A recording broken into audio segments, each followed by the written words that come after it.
Na Nova York dos anos 80, uma cidade mergulhada no caos urbano, onde a criminalidade cresce a cada esquina e a confiança na polícia está por um fio, uma série de assassinatos brutais começa a espalhar o pânico entre a população. As vítimas têm algo em comum. Todas foram mortas por alguém vestindo o uniforme da polícia. Testemunhas descrevem um homem imponente, frio e silencioso, que ataca sem hesitar e desaparece como uma sombra entre os becos. À medida que a paranoia cresce, cidadãos começam a temer não apenas os criminosos, mas também aqueles que deveriam protegê-los. No centro desse pesadelo está Jack Forrest, um policial acusado injustamente de ser o assassino. Enquanto a cidade clama por respostas e a mídia pressiona por justiça, Forrest precisa lutar contra o tempo para provar sua inocência e descobrir a verdade. O que ele não sabe é que o responsável por essa onda de mortes é alguém que não deveria mais estar vivo, um homem que jurou vingança e que agora caminha pelas ruas com um único propósito: punir todos que considera culpados, sejam eles inocentes ou não. A noite cai sobre Nova York e a cidade parece respirar um ar pesado, quase opressor. As ruas estão molhadas pela chuva recente, refletindo as luzes dos postes e das vitrines fechadas. A câmera acompanha uma jovem loira caminhando apressada por uma rua mal iluminada. Seu olhar está inquieto e o som distante de sirenes ecoa na noite. Ela parece nervosa, como se sentisse que algo a observa. A cada passo, seu ritmo se acelera. Então, ao virar uma esquina, é surpreendida por dois homens que tentam assaltá-la. O choque é imediato e o pânico transborda em sua voz quando começa a gritar por ajuda. E é nesse momento que uma figura surge, alta, corpulenta, vestindo o uniforme da polícia. O brilho metálico do distintivo e o semblante inexpressivo fazem os criminosos hesitar por um segundo que se transforma em sentença de morte. Com movimentos brutais e rápidos, o homem subjuga os dois bandidos com força desumana. Mas o que deveria ser um ato heróico se transforma em algo aterrador. Ele agarra a jovem, sem qualquer palavra, quebra seu pescoço como se fosse nada.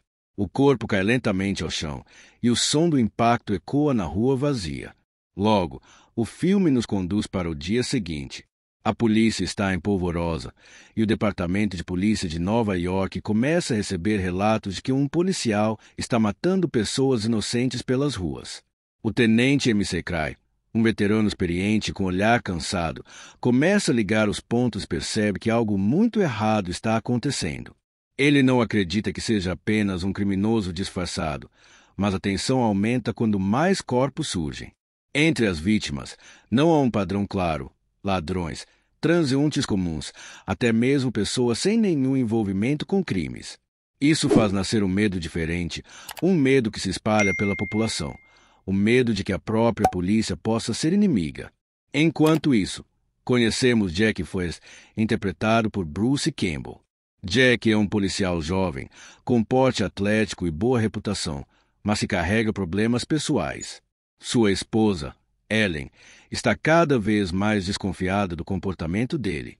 Ela o acusa de estar distante, frio e começa a suspeitar de traição.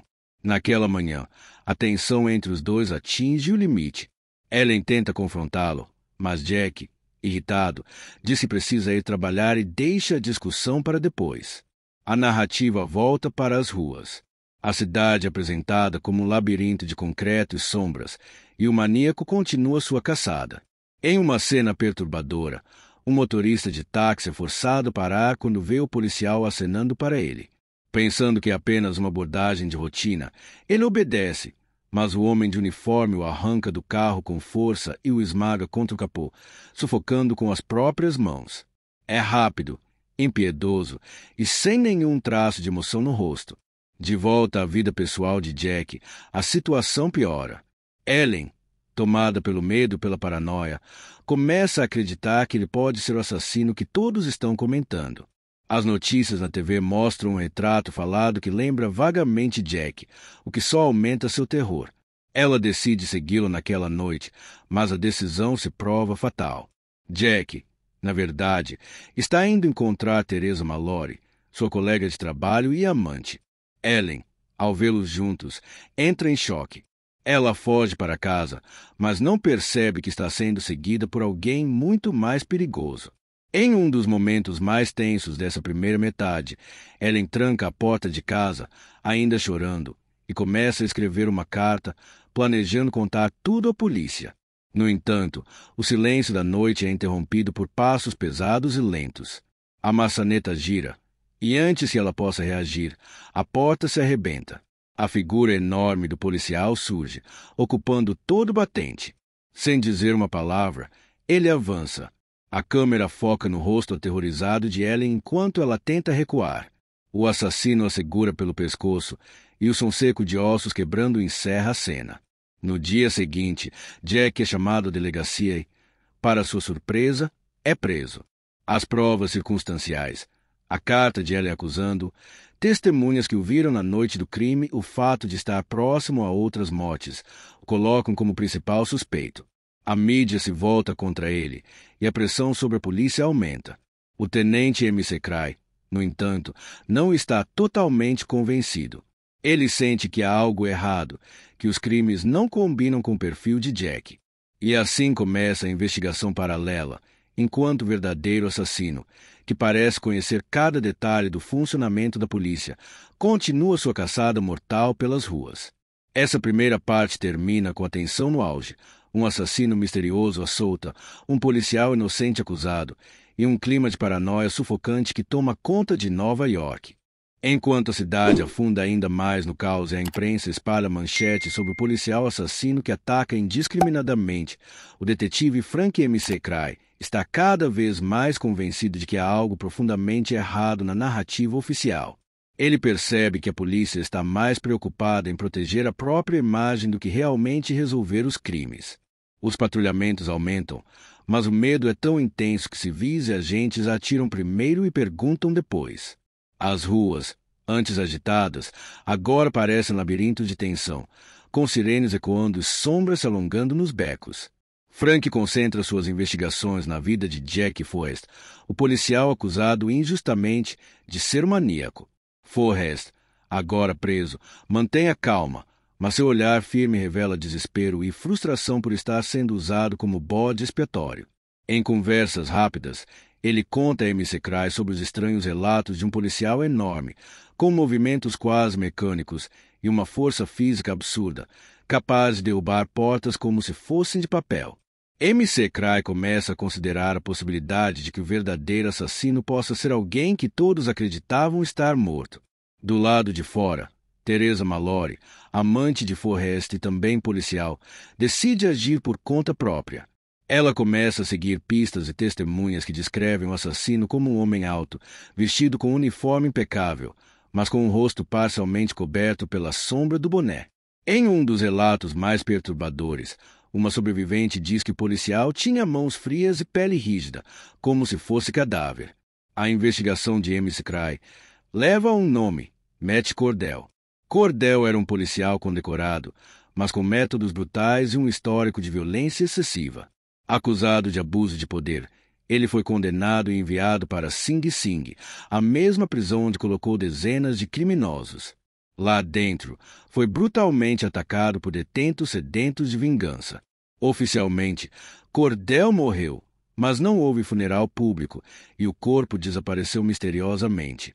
M.C. Cray, cada vez mais certo de que Cordell é o assassino, tenta convencer seus superiores, mas é ignorado. Ele decide agir sozinho. Enquanto isso, Cordell continua sua caçada, deixando rastros de mortes que parecem não seguir um padrão específico, a não ser o fato de que todas as vítimas cruzaram o caminho da corrupção ou estiveram ligadas ao seu julgamento. Em uma das cenas mais tensas, Teresa é perseguida à noite por Cordell. Ela corre por ruas quase desertas, o som de botas pesadas ecoando atrás dela. O assassino move-se com passos largos, nunca correndo, mas sempre se aproximando, como se soubesse que a captura é inevitável. Ela consegue escapar por pouco, entrando em um armazém e se escondendo atrás de caixas, enquanto Cordell vasculha o local, respirando de forma lenta e assustadoramente controlada.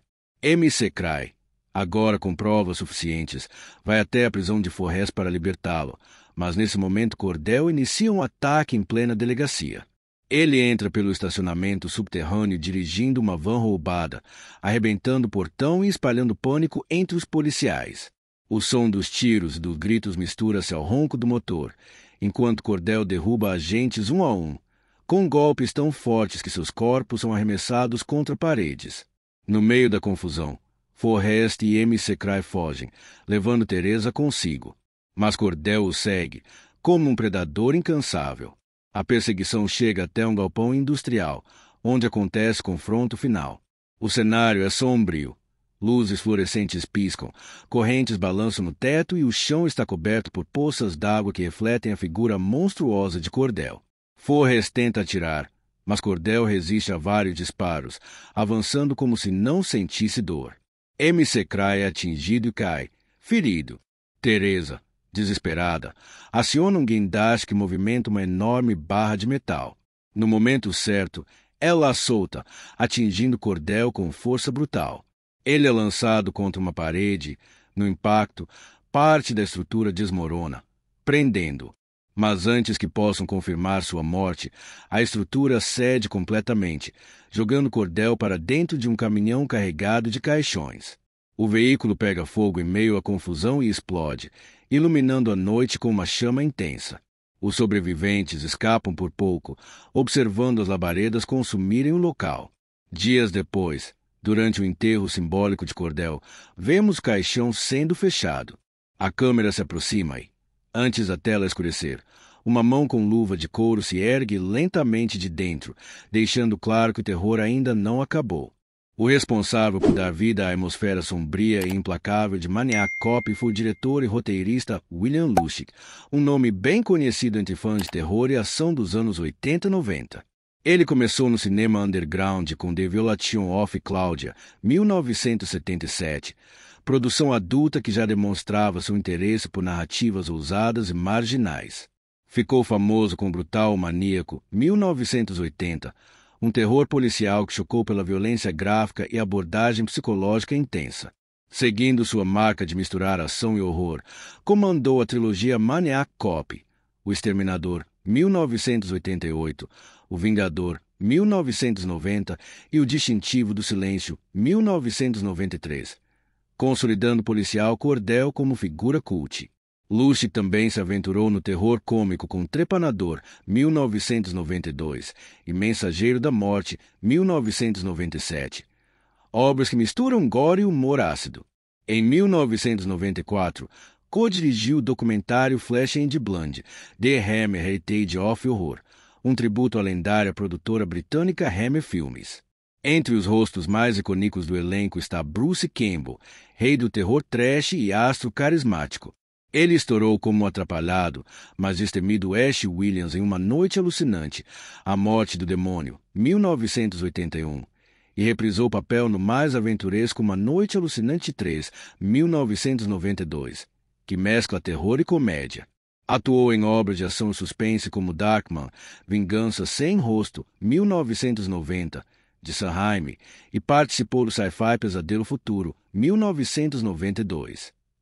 Campbell também marcou presença no terror policial Violência e Terror, 1989, na comédia bizarra Dois Heróis Bem Trapalhões, 1985, e na sequência futurista Fuga de Los Angeles, 1996.